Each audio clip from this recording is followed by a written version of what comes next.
ওকে ভাই 50 জিবি দিয়ে দিছি দেখেন। ওকে ভাই আসছে। এ ভাই আমাকে 80 জিবি দেন। 80 জিবি নাম্বার বলেন। 01। ওকে ভাই দেখেন 80 জিবি চলে গেছে। হ্যাঁ ভাই আইসে গেলাম। ভাই আমাকে 100 জিবি দেন। 100 জিবি আচ্ছা ভাই দিতেছি। ওকে ভাই।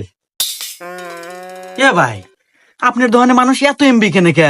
অন্য কোনো দোকানে তো এত এমবি কেনে না, কাহিনী কি? আরে ভাই আমার ধরনের মানুষ এবি আসে না, অল্প টাকায় বেশি এমবি ভাই এই জন্যই আসে। তাই নাই ভাই, কিভাবে সম্ভব? আরে ভাই আমার কাছে এমন একটা অ্যাপস আছে, সেই অ্যাপস এর মাধ্যমে কম টাকায় ইন্টারনেট এবং মিনিট প্যাক এবং কি রিচার্জে 35 থেকে 40 টাকা কমিশন পাই। হ্যাঁ, এ কি শুনালেন রে ভাই? আমি এত কনে পামেলা দেখা দেন তো। তো অ্যাপসটির নাম হলো ড্রাইভ টেকনোলজি, যেটা পাবেন আপনারা গুগল প্লে স্টোরে গিয়ে সার্চ করবেন, ড্রাইভ টেকনোলজি পেয়ে যাবেন অ্যাপসটি। আর হোনেন, এটা কিন্তু ওটিভি এর দ্বারা লাইসেন্স প্রাপ্ত অ্যাপ, আপনারা কিন্তু নিশ্চিন্তে ব্যবহার করতে পারেন। তো অ্যাপটি ডাউনলোড করুন এবং আপনার যাবতীয় তথ্য দিয়ে একটা অ্যাকাউন্ট খুলুন আর